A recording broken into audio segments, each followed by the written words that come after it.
사람은 마음이 가면 몸이 따라가게 돼 있지만 그 반대도 사실입니다. 몸이 가면 마음도 따라가게 돼 있어요. 예를 들어서 누구건 기분이 좋으면 웃게 되지만 반대로 억지로 가짜 웃음이라도 만들어서 웃으면 기분이 좋아진다고 합니다. 아니 웃음을 짓지 않더라도 웃을 때 사용하는 얼굴의 근육을 인위적으로 움직여도 그렇게 된다고 합니다. 이해가 안 되시죠? 그게 진짜 웃음도 아니고 가짜 웃음인데 본인 자신이 뻔히 아는데 어떻게 기분이 좋아집니까? 하시겠지만 그렇대요. 심리학자들의 실험 결과가 항상 그렇다고 합니다. 어느 책에 실린 내용이에요. 저자가 젊은 시절 아내와 연인 관계였을 때 이제 함께 북한산에 등산을 갔는데 아무 생각 없이 한참을 걸어가다 보니까 무려 10m 이상 되는 낭떠러지 절벽에 도달하게 됐어요. 그러니까 앞서 가던 사람들은 진짜 등산가들이었기 때문에 로프를 꺼내서 절벽을 타고 내려가는데 초보인 자기들은 막막하더라는 거예요. 그러니까 한참을 걸어왔기 때문에 이미 되돌아가기에는 너무 멀리 온 상황이 되었어요. 나중에 알고 보니까 그곳이 북한산의 칼바위라고 북한산에서도 제일 사고가 많이 나는 지역이었다고 합니다. 방송실은 마이크는 좀 손봐 주세요. 하는 수 없이 이들은 다른 사람의 로프를 빌려서 이제 가까스로 그것도 다른 사람의 도움을 받아서 내려가게 되었는데 당시 저자는 그 일로 인해서 너무 미안하고 창피했다고 합니다. 나만 따라오면 된다고 큰소리 뻥뻥 치고 데리고 왔는데 길도 잃어버렸고 또 죽다 살아나는 경험도 하게 만들었으니 얼마나 민망하고 미안했겠습니까? 그런데 희한한 것은 당시 연인이었던 아내의 반응이에요. 남자는 그 일로 인해서 여자가 아주 극도로 실망했으리라 생각했는데 웬걸 여자의 반응은 정반대였어요. 여자는 오히려 그 일로 인해서 남자에 대한 마음이 훨씬 더 깊어지게 되었습니다. 이게 도대체 어떻게 된 일인가? 저자는 어리둥절했는데 나중에 심리학자들의 연구 결과를 보고 그 이유를 알게 되었습니다. 즉 몸이 가면 마음이 따라가는 원리입니다. 여러분, 사람은 특히 청년들은 매력적인 이성을 만날 때 가슴이 두근거리겠죠. 그런데 반대로 가슴이 두근거릴 때 만나는 이성을 매력적으로 생각하기도 한답니다. 그게 정말 그 사람이 좋아서 가슴이 두근거렸건 아니면 그게 아니고 또 위험한 상황 때문에 가슴이 떨리고 두근거렸건 상관없이 일단 몸이 그런 상황에 있게 되면 마음도 따라가서 이 사람은 내 가슴을 두근거리게 만드는 매력적인 사람이다 라고 느끼게 된다는 거예요. 사실은 착각이죠. 어쨌든 그렇게 느낀답니다. 여러분 그 사실 아세요? 우리 뇌는 진짜와 가짜를 구분 못한답니다. 그러니까 이게 진짜 좋아서 떨린 건지 아니면 위험한 상황 때문에 떨린 건지 구분 못한대요. 또 이게 정말 좋아서 웃은 건지 아니면 억지로 가짜 웃음을 지은 건지 뇌는 구분 못한대요. 그래서 어쨌든 가짜 웃음이라도 지으면 진짜 웃음을 지었을 때 그 몸에 건강한 반응 있잖아요. 몸에 유익한 호르몬이 나오고 그러한 현상이 똑같이 일어난다고 합니다. 그 뇌의 특징이에요. 여러분 10m 절벽에서 밧줄을 타고 내려왔으니까 얼마나 가슴이 떨리고 두근거렸겠어요. 그러다 보니까 몸이 그런 상황 가운데 있다 보니까 마음이 따라와서 이 사람은 내 가슴을 떨리게 만드는 매력적인 사람이다 라고 느끼게 된 것입니다. 농담 같지만 사실입니다. 그래서 실제로 캐나다 연구팀이 수십 명의 사람들을 한 번은 평범한 다리 위를 걸어가게 하고 한 번은 60m 높이 위에서 흔들거리는 다리를 건너가게 했어요. 그리고 다리 위에서 조사원으로 위장한 사람들이 남자는 여자에게 그리고 여자는 남자에게 이것저것 질문을 던지면서 설문조사를 했습니다. 그리고는 다리를 다 건넌 뒤에 그 조사원들이 어떠했습니까? 그 사람들이 참 매력적이었습니까? 하고 질문을 던졌어요. 그랬더니 흔들거리는 그 다리를 건넜던 사람이 무려 3배 이상 높은 비율로 그 사람이 참 매력적이었다고 응답을 했다고 합니다. 왜 그랬을까요? 똑같은 사람들인데 왜 이렇게 반응이 차이가 났을까요? 아까 북한산에서의 경우와 같아요. 그 60m 높이 위에서 흔들거리는 다리를 건넜으니까 이 얼마나 가슴이 떨리고 두근거렸겠어요. 그러니까 몸이 그런 상황 가운데 있다 보니까 마음도 그렇게 영향을 받아서 이 사람이 내 마음을 두근거리게 만드는 매력적인 사람이다 라고 인식하게 된 것입니다. 몸이 어떠하냐에 따라서, 몸이 어떤 상황 가운데 있느냐에 따라서 마음도 영향을 받게 마련입니다. 여러분, 저는 이러한 인간의 구조가 신앙생활에 굉장히 중요한 원리를 제시한다고 생각합니다. 기도하고 싶은 마음이 있는 사람은 기도의 자리를 찾겠죠. 마음이 있으니까, 마음이 간절하니까 당연히 그렇게 하겠죠. 그런데 그 반대도 사실이에요. 일단 몸을 기도의 자리로 옮겨 놓으면 마음도 따라가게 돼 있어요. 의도했던 의도하지 않았던 그렇게 되는 경우가 많습니다. 전도하고 싶은 마음이 있는 사람은 전도의 기회를 찾겠죠. 그런데 반대로 일단 전도의 현장으로 몸을 옮겨 놓으면 마음도 전도의 마음이 생길 수 있습니다. 그런 경우가 많습니다. 하나님을 만나고 싶은 마음이 있기에 예배의 자리에 나오겠지만 반대로 일단 싫든 좋든 예배의 자리에 내 몸을 옮겨 놓으면 하나님을 경배하는 마음이 생길 수 있다는 말이에요. 사람의 구조 자체가 그러하고 특히 성령께서 그런 마음을 불어 넣으시기 때문입니다. 자, 그러면 우리가 어떻게 신앙생활을 해야 되겠습니까? 난 아직 기도하고 싶은 마음이 없어서 기도에는 안 나가요. 저는 이상하게 전도하고 싶은 마음이 눈꽃만큼도 없어요. 근데 어떻게 제가 현장으로 갑니까? 하시는 분들 명심하세요. 일단 몸을 옮겨 놓으면 마음이 생긴다는 사실을, 생길 수 있다는 사실을 꼭 명심하시기 바랍니다. 자, 그렇다면 중요한 게 있죠. 마음이 없어서 못 가겠다는 사람, 그 반대가 되어야 되죠. 마음이 없을수록 몸을 움직여야 돼요. 그래야 마음이 생길 거 아닙니까? 그렇지 않나요? 능력이 없어 못하는 사람도 마찬가지예요. 여러분, 오늘 사도행전의 한 부분을 본문으로 읽었는데 예루살렘 교회의 빌립 집사가 사마리아에 가서 복음을 전하면서 하나님의 인도하심을 크게 체험한 내용이에요. 자, 그런데 이전에 빌립 집사가 사마리아에 가서 선교하겠다는 마음이 있었을까요? 없었을 거예요. 있었으면 진작 갔지. 왜 지금 갔겠습니까? 그런 마음을 품을 수 없었던 이유가 크게 두 가지예요. 첫째, 아직 교회의 선교가 본격적으로 시작되지 않았어요. 물론 교회는 첫 시작부터 오순절을 맞아서 예루살렘에 몰려든 그 세계 각국의 사람들에게 복음을 전해서 하루에 3,000명이 회개하는 그 놀라운 선교의 열매를 맺었지만 그건 어디까지나 예루살렘에서 있었던 일이고 교회가 아직 선교의 사명을 가지고 이방 땅으로 간 것은 아니었어요. 아직 교회는 복음을 들고 이방 지역으로 간다, 그 생각은 전혀 하지 못하고 있었습니다. 당시까지 이방 선교란 생소한 개념이었고 이방인들이 성령 받고 거듭나는 일도 기대하기 힘든 일이었어요. 사도들도 이방으로 가서 복음 전한다, 그 생각은 전혀 못했어요. 여러분, 고넬료 사건에서 보듯이, 이후에 고넬료 사건에서도 보듯이 사도 베드로도 이방인들을 만나는 것 자체에 당황하고 거부했던 사람이에요.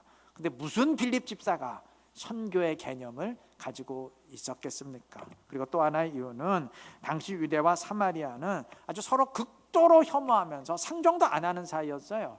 그래서 요한복음 4장에 보면 예수님이 사마리아 성에서 여인에게 말을 거니까 그 여인이 깜짝 놀라서 묻죠. 당신은 유대인인데 어떻게 사마리아 사람인 나에게 말을 건네십니까? 무슨 의미인가요? 유대인들은 절대로 사마리아 사람들하고 말도 섞지 않았어요. 그런 관계였습니다. 그리고 설령 빌립 집사에게 선교의 마음이 있었다 할지라도 가면 다른 지역으로 가지 절대 사마리아로 가지는 않았을 거예요. 그건 내켜하지 않았을 겁니다. 자, 그런데 오늘 본문 1절의 증언처럼 예루살렘 교회에 큰 핍박이 닥치게 되어서 빌립 집사를 비롯한 모든 성도들이 유대와 사마리아와 다른 모든 지역으로 흩어지게 되었습니다. 다시 말하면 빌립 집사가 사마리아에 오고 싶어서 온 게 아니었고 어쩔 수 없는 급박한 상황 때문에 사마리아로 피신을 오게 되었다는 말입니다. 자, 그런데 올 때는 어쩔 수 없이 왔지만 일단 사마리아에 오게 되니까, 일단 몸이 그곳에 오게 되니까 마음이 바뀌었어요. 마음이 따라왔어요. 그래서 그 땅을 향한 마음이 생겼습니다. 그래서 그곳에서 복음을 전하면서 선교의 역사를 이루어가게 되었던 겁니다. 이건 다른 성도들도 마찬가지예요. 본문 4절의 증언에 따르면 다른 성도들도 각각 흩어진 곳에서 복음을 전했다고 했어요. 그러니까 이들이 유대와 사마리아와 다른 모든 땅으로 흩어졌으니까 유대 이외의 다른 이방 지역으로 흩어졌던 사람들은 어떻게 했다는 얘기예요? 거기서 복음을 전하면서 역시 선교 사역을 감당했다는 말 아니겠어요? 그들도 분명 선교를 하겠다고 그곳으로 간 사람들은 아니에요. 핍박 때문에 어쩔 수 없이 가다 보니까 그곳으로 갔을 겁니다. 그런데 싫든 좋든 뭐 본인이 원해서 갔건 어떻게 하다 보니까 그곳으로 피신을 갔건 상관없이 일단 몸이 그곳으로 옮겨지니까 마음이 생겼어요. 마음이 따라왔어요. 그 땅에 대한 마음이 생겼어요. 그래서 거기서 그리스도를 증거하면서 선교의 사역을 감당하게 되었던 겁니다. 네, 맞습니다. 마음이 있으면 현장으로 가게 되지만 그 반대도 사실이에요. 일단 몸이 현장으로 옮겨지면 마음도 따라가요. 그래서 그 일을 감당하게 되는 겁니다. 또 한 가지 중요한 게 있어요. 하나님의 일의 경우는 일단 그것을 실행하게 되면 그것을 감당할 믿음과 능력이 따라옵니다. 그럼 오늘 본문의 빌립 집사가 이전에 오늘 본문이 증언하는 것과 같은 그런 엄청난 사역을 본인이 감당할 수 있다고 생각이나 했을까요? 오늘 본문 보시면 정말 예수님만 하시던 사역, 그리고 그 뒤에 사도들이 행하던 사역을 지금 빌립 집사가 똑같이 합니다. 이런 사역 할 수 있으리라고 생각이나 했을까요? 꿈도 못 꿨을 겁니다. 그런데 일단 시작을 하니까 능력이 따라왔어요. 성령께서 능력을 공급하셨기 때문입니다. 제가 언젠가 설교 시간에 기드온을 언급한 적이 있었는데 사사기의 모든 사사들 가운데 유일하게 딱 한 명 부름 받을 때 거부하고 주저했던 사람이 있어요. 기드온입니다. 아유, 저는 절대 그 일 못합니다. 내가 어떻게 그런 일을 합니까? 몇 번이나 거부하고 표적을 요구했습니다. 그런데 이러한 기드온이 일단 결단을 내리고, 이거 억지로 결단 내린 거예요. 결단 내리고 실행을 하니까 얘기가 완전히 달라졌어요. 이전과는 정반대 사람이 됐어요. 이전에 나약했던 모습은 다 사라지고 언제 그랬냐는 듯이 맹렬하게 전쟁을 이끌면서 다른 모든 사도들보다 더 큰 승리를 거두었어요. 실행하니까, 몸을 움직이니까 능력도 따라오게 된 것입니다. 여러분, 이제 우리가 어떻게 신앙생활을 해야 되는지 자명해집니다. 일단 내키던 내키지 않던 몸을 옮겨다 놓으면 돼요. 일단 실행하고 움직이면 돼요. 그러면 마음이 생기게 돼 있고 성령께서 능력도 공급해 주십니다. 그러므로 기도는 기도할 마음이 있는 사람들보다 기도할 마음이 없는 사람들에게 더 필요합니다. 전도의 실행은 전도의 열망이 있는 사람보다 전도할 마음이 눈꼽만큼도 없는 사람들, 전혀 내키지 않는 사람, 그러한 사람에게 가장 필요해요. 그래야 마음이 생길 것 아닙니까? 저는 아직 마음이 없어서 못하는데요, 내켜하지 않는 사람들. 저는 능력이 없어서 그 일은 전혀 못해요. 자신감이 없는 사람들. 오늘 본문의 증언을 꼭 기억하시기를 바랍니다. 마음이 없어서 못한다면 아까 얘기했듯이 바로 그 이유 때문에 해야 됩니다. 그래야 마음이 생길 것 아닙니까? 바꿔 말하면 실행하지 않으니까, 몸을 옮겨다 놓지 않으니까 마음이 아직까지 안 생기고 있는 것 아닙니까? 언제까지나 마음 타령할 겁니까? 또 능력이 없어서 못한다는 사람도 바로 그 이유 때문에 실행해야 됩니다. 움직여야 됩니다. 움직여야 능력이 따라올 것 아니겠습니까? 여러분, 몸을 움직이면, 이게 결론이에요. 몸을 움직이면 마음도 생기고 능력도 따라오게 되어 있습니다. 영적인 일은 그렇습니다. 영어로 모션을 바꿔야 이모션이 바뀌어요. 몸을 바꿔야 감정도 마음도 바뀌는 법이에요. 이를 명심하시고, 내키지 않는다면, 자신감이 부족하다면 그 이유 때문에 망설이고 포기하는 게 아니라 바로 그 이유 때문에 결단하고 실행하시기를 바랍니다. 몸을 움직이시기를 바랍니다. 그렇게 할 때 성령의 함께 하심과 도와주심을 더 분명히 체험하는 지혜롭고 신실한 우리 모두가 될 줄로 믿습니다. 본문 당시 예루살렘 교회는 이 땅의 유일한 교회였기 때문에 예루살렘 교회 교인들이 모두 뿔뿔이 흩어졌다는 것은 지구상의 교회가 송두리째 뿌리 뽑혔다는 말과 같아요. 아마 사단은 이제 드디어 교회를 없애버렸다고 아마 환호성을 질렀을 겁니다. 그런데 이야기는 사단이 원하는 방향으로 흘러가질 않았어요. 이들은 뿔뿔이 흩어진 곳에서 복음을 전하면서 수많은 사람들을 그리스도께로 인도했어요. 그 결과 이제까지 예루살렘의 울타리 안에만 갇혀 있었던 복음의 역사가 예루살렘의 경계를 벗어나서 이방 지역으로까지 확산이 되었습니다. 뿐만 아니에요. 이들은 뿔뿔이 흩어져서 사도들이 행하던 능력까지 행하게 되었어요. 오늘 본문 보시면 그건 예수님이 행하시던 능력이고 그 이후에 사도들에게 이양된 능력이에요. 근데 일반 성도였던 빌립 집사가 그 일을 똑같이 하게 되었어요. 다시 말해서 복음의 영역이 확산되는 그 양적 성장만 있었던 것이 아니고 일반 성도들의 수준이 사도의 수준까지 올라서는 질적인 성장까지 일어나게 되었다는 말이에요. 얼마나 기가 막힌 반전입니까? 반전도 이런 반전이 없죠. 교회를 박살낸 줄 알았는데 박살난 게 아니었어요. 오히려 더 교회가 올라서고 더 팽창한 그런 결과를 낳았어요. 사단이 경악하지 않았을까요? 여러분, 하나님은 교회와 그리스도인들을 종종 이런 방식으로 인도해 가십니다. 시련과 위기를 막아주지 않아요. 우리가 볼 땐 분명 그 밖에 막아주셨어야 될 것 같아요. 이 땅에 존재하는 유일한 교회인데 그래, 그 교회 성도를 다 뿔뿔이 흩어버리면 그 교회 이제 끝장난 거잖아요. 생각해 보세요. 이루는 교회가 모든 성도들이 한 사람도 남김없이 다 흩어져 봐요. 다른 지역으로. 그럼 교회 어떻게 되나요?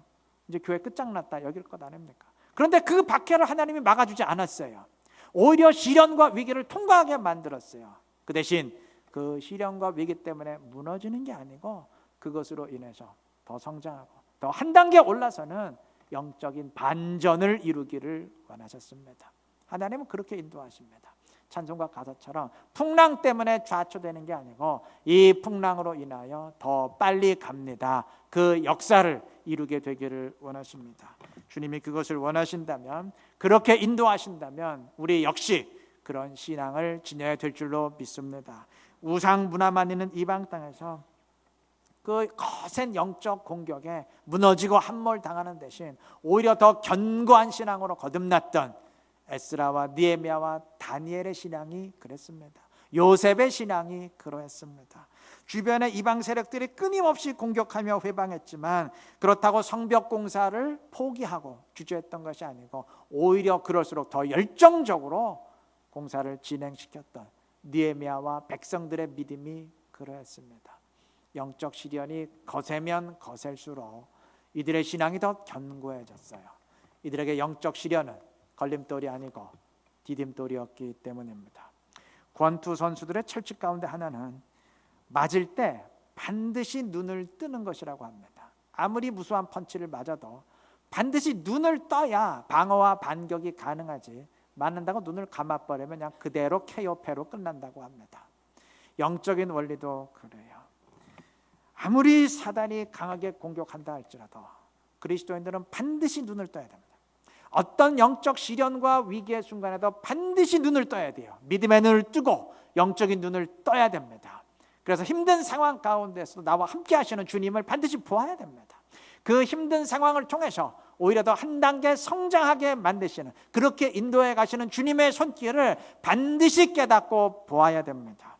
세상 사람들도 종종 위기는 기회가 될 수 있다 말하고 실제로 그 삶을 통해서 그걸 증명해내는 경우가 많아요. 하물며 임마누엘의 주님과 함께하는 우리 그리스도인들은 어떠해야 되겠습니까? 본문이 증언하는 예루살렘 교인들의 모범을 꼭 기억하시고 배우시기를 바랍니다. 그래서 언제나 믿음의 눈으로 현실을 보시길 바라요. 그렇게 할 때 어떤 상황에서건 평탄할 때건 굴곡진 길을 걸을 때건 그 어떤 영적인 순간에도 주님의 뜻을 이루고 주의 손을 붙들고 더 빨리 달려가게 되는 지혜롭고 신실한 우리 모두가 될 줄로 믿습니다. 말씀을 맺겠습니다.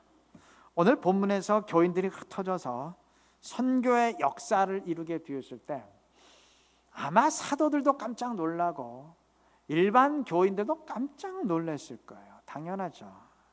왜냐하면 사도들이 하지 못했던 일을, 지금까지 사도들도 상상하지 못했던 일들을 일반 성도들이 감당하게 되었기 때문입니다. 예, 맞습니다. 본격적인 선교의 역사는 예루살렘 교회 일반 성도들에 의해서 시작이 되었습니다. 하나님이 그렇게 인도하셨습니다. 아마 이때 모든 사람들은 야, 사도들이 있어야 일이 진행될 것 같았는데 그게 아니었구나. 하나님이 일반 사람을 들어서 얼마든지 사도들의 일을 진행해 가실 수가 있구나. 분명히 깨닫게 되었을 겁니다. 정말 그렇습니다. 그 사람 없으면 일이 안 될 것 같지만 하나님은 얼마든지 다른 사람을 통해서도 그 일 이루어 가실 수 있어요. 아니, 훨씬 더 잘 이루어 가실 수 있습니다. 그 목회자 없으면 그 교회 안 될 것 같지만 그렇지 않아요. 그 장로 없으면, 그 권사 없으면 교회 무너질 것 같지만 그렇지 않아요. 하나님 이루어 가시면 또 그렇게 돼야 그게 진짜 교회입니다. 한번 상식적으로 생각해 보세요. 여러분, 교회 머리가 누군가요? 주님이시죠. 교회 주인이 누굽니까? 주인이시죠. 여러분, 목사건 어떤 사람이건 주인이 아니고 단지 주인 되시는, 머리 되시는 주님을 섬기는 종과 하인에 불과할 뿐입니다. 그런데 주인은 멀쩡한데 그 종이나 하인 하나 바뀌었다고 휘청거린다면 그게 진짜 주님을 머리로 한, 주님을 주인으로 모신 교회 맞습니까? 그건 인간 단체죠. 그렇지 않겠어요? 그러한 면에서 이 대한민국 교회들은 좀 반성할 게 많아요. 여러분, 6월 13일 날 지방선거 있었죠. 그런데 한쪽 당이 거의 완전 압승을 해버렸죠. 그냥 파란 물결로 다 뒤덮어 버렸죠. 그래서 굉장히 많은 이제 사람들이 바뀌게 되었는데, 여러분, 그렇게 지도자들이 곳곳에 바뀌었다고 야, 이제 대한민국 곳곳이 휘청거리겠구나, 그 걱정하는 사람이 있어요? 없죠. 그 누가 바뀌었다고 한들 그 도시, 그 지역, 그 도, 끄떡 없어요. 근데 교회는 어떻습니까? 교회는 담임 목사 바뀌면 휘청거리는 교회가 많아요. 이게 뭔가 문제가 좀 심각하다는 얘기죠. 여러분, 유대인의 속담 가운데 태양은 당신이 없어도 떠오르고 진다, 그런 말이 있어요. 하나님의 일 역시 나 없어도, 나 한 사람 없어도 얼마든지 진행됩니다. 물론 오해하지 마세요. 이 말은 그러네, 나 하나쯤 없어도 되겠네, 나는 이제 아무것도 안 한다, 안 해도 되겠네, 손 놓고 게으름에 빠지라는 말이 아니고 나 없으면 안 된다, 이런 교만한 의식에 절대 빠지면 안 된다는 의미죠.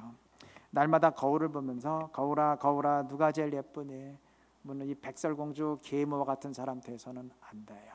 내가 제일 영향력이 있다는 걸 은연중에 확인해야만 직성이 풀리는 사람, 이 교회 나 없으면 안 된다는 걸 꼭 확인해야만 그 직성이 풀리는 사람, 그런 못난 사람 되어서는 안 된다는 말입니다. 압살롬의 반란이 진압되고 다윗이 다시 예루살렘 왕궁으로 복귀하게 되었을 때 북쪽 10지파와 남유다 지파가 모두 다윗을 영접하고 환영하기 위해서 집결했는데 어느 지파가 그 행사를 주도하느냐를 놓고 서로 주도권 싸움이 벌어졌어요. 그러다가 결국 강경하게 주장했던 유다 지파가 그 행사를 주도하게 됐는데, 그러자 북쪽 10지파가 모두 반발하고 우린 절대 그 꼴 못 본다, 행사를 다 보이콧하고 돌아가 버렸어요. 그러니까 자기들의 우선권을 인정해 주지 않으면 안 하겠다, 그 얘기죠. 저들이 주도하고 내가 들러리 서는 거, 내가 그냥 참여하는 거, 나 그 꼴 절대 못 보겠다, 그 얘기죠. 이건 유다 지파도 마찬가지예요. 유다 지파가 주도를 했으니까 망정이지, 만약 주도권을 북쪽 지파가 주게 되었다면 아마 유다 지파도 우리 그걸 못 보겠다고 돌아갔을 겁니다. 그러니까 서로 자기들이 제일이다, 내 주도권을 인정해 줘야 된다, 내가 제일 우선적으로 인정받아야 된다, 이거 가지고 싸웠어요. 이래가지고 어떻게 하나님 나라가 제대로 설 수 있겠습니까? 우리 모두 다 마찬가지예요. 우리가 지난주에 공동의회 했어요. 직분자들 선출했습니다. 뭐 다 마찬가지예요. 나는 이제 직분자 됐으니까 뭐 지난주까지는 똑같은 집사였지만 이제 당신하고 나는 달라. 이런 의식 지니지 마세요. 똑같이 직분자라도 내가 일찍 된 거 알지? 당신은 그 후에 됐잖아. 연도 따지지 마세요. 똑같은 연도에 됐어도 야 내가 훨씬 표가 많이 나왔잖아. 그 끝까지 죽을 때까지 따지는 사람 따지지 마세요. 행정을 위해서 구분만 할 뿐이지 그 반대로 하세요. 내가 먼저 됐으니까, 내가 더 인정받았으니까, 내가 더 큰 기대를 받았으니까 내가 더 앞장서야 된다. 더 겸손히 앞장서십시오. 그렇게 될 때 그 직분이 화가 아니라 진정한 영광이 될 줄로 믿습니다. 여러분 느헤미야가 어땠는 줄 아세요? 140년 동안 하지 못했던 일을 지도자 한 사람이 나서니까, 지도자 한 명 바뀌니까 이뤄내게 됐어요. 근데 그 엄청난 일을 다 성공시켰는데도 일할 때는 가장 앞장섰는데 영광을 받고 행진하는 순간에는 다른 사람 앞세우고 본인은 제일 뒤에 섰어요. 일할 때는 제일 앞장서시되 영광을 받을 때 이건 내가 한 것 아니고 나 같은 사람 없어도 다른 사람이 했어도 다 될 수 있는 일입니다. 겸손한 심령으로 엎드리시길 바랍니다. 그때 교회가 교회되지 않겠습니까? 그때 하나님 나라가 하나님 나라답게 되지 않겠습니까? 주를 위해서 헌신하실 때 그러면서도 저 같은 사람 없어도 하나님의 일에 아무 지장이 없습니다. 이러한 겸손함 지니시기를 바라요. 헌신하면 헌신할수록, 영적 승리가 크면 클수록 그렇게 하시기를 바랍니다. 그렇게 할 때 어떤 상황에서건 주님의 영광을 크게 드러내는 지혜롭고 신실한 우리 모두가 될 줄로 믿습니다. 이런 우리 모두가 되시기를 그리스도의 이름으로 축원합니다.